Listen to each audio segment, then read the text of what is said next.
I've done a couple of videos on how to repair your credit, and somehow they've become extremely popular on YouTube, which absolutely blows my mind. But I wanted to talk to you about what I did after I fixed my credit and how stupid I was, and I want to make sure that you avoid making the exact same mistakes. So as soon as I figured out how to fix my credit, I brought my credit score up from a low 500 up to 700 and some odd. And it took about 3 or 4 weeks to get it from like a 550 to a 640 to where I could purchase another house. Now, I don't regret purchasing the bigger house, the nicer house, because it was a really good investment. I ended up paying $220,000 for a house that's now worth $290,000. I did invest about $30,000 downstairs, turning a completely unfinished basement into 2 more bedrooms, a living room, a bathroom, and a hallway, and 2 good-sized closets, 3 good-sized closets. So I increased the value of my home, and I could easily flip it for profit right now and make some money. However, the stupid thing that I did, as soon as I got that credit, I was like, yes, I get to go buy my dream car. I deserve this. I worked hard to fix my credit and hard to make more money and blah, blah, blah. So that's exactly what I did, is I went out and I purchased my dream car. And you'll probably find some other videos where I'm talking about my credit and other things about my beautiful, amazing 2011 Dodge Challenger RT Classic, black on black. It's just an amazing car.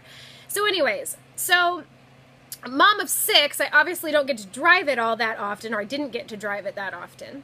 So I decided about 2 months ago, when I was at a business and relationships workshop, that I needed to kind of get rid of it. And let me tell you, it was a hard thing. There was a whole lot of pride and ego that was all wrapped up in that car. I loved that car. I loved the way it sounded. I loved the way that it looked. I loved the way that it drove. Ugh. However, do you know what I love more is not worrying about that payment. Now, it wasn't too great of a payment. It was less than $400 a month, but there was also the insurance that went along with it that was $180 a month. There was a bunch of little things that tied me up to that vehicle, and I divided it by how many hours I was really spending in it, and I was like, why am I doing this? It's sitting in my driveway. My kids are bumping into it with their bikes. People are opening their doors into it in the Walmart parking lot. Like, why am I wasting my money on this? If it was sitting in a garage and it was parked and it was definitely going to be a collector's item one day and it was going to have no miles on it, that'd be fine. But I put like 20,000 miles on it in the 1.5 years that I owned it. My kids bumped into it, like I said, and there was all of these things going on with it. And I just didn't want to ruin such a nice thing. So instead, I'm pocketing that extra almost $600 a month now and putting it towards paying off credit card debt. And my newest and, I guess you could say, most exciting goal that I have is I want to be completely debt-free by the time I'm 30. I have 2 years and a couple of weeks in order to do that, and that includes my mortgage. So I'm going to bust my butt to pay off this $220,000 mortgage, any and all of my credit card debt.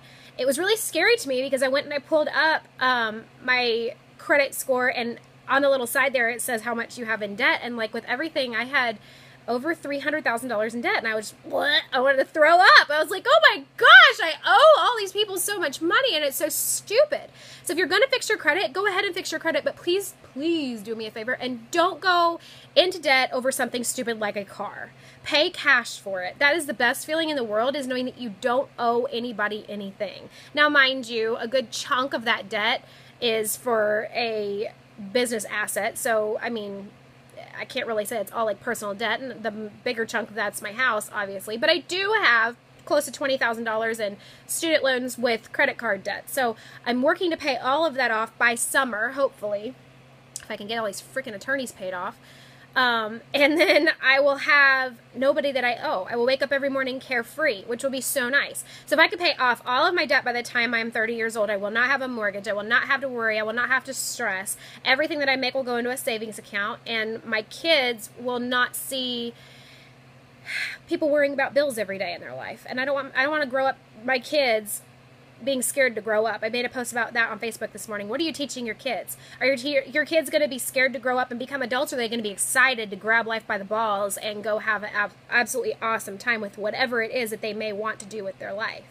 My name is Christina. I am a certified health coach, and I would absolutely love to help you with a bunch of other things in your life other than fixing your credit and weight and all of that good stuff. Anything that I figured out with the bumps along the road, I would absolutely love to show you how I overcame a bunch of those obstacles and turned my life around from what used to absolutely suck into what I love now. So please go ahead and contact me if you need help in any of these areas. I'd love to just teach you what I did in order to fix them. I hope that you're having an awesome springtime now that the weather has cleared up in most parts of the country, and I would absolutely love to get to know you. So once again, my name's Christina, and thanks for watching this video.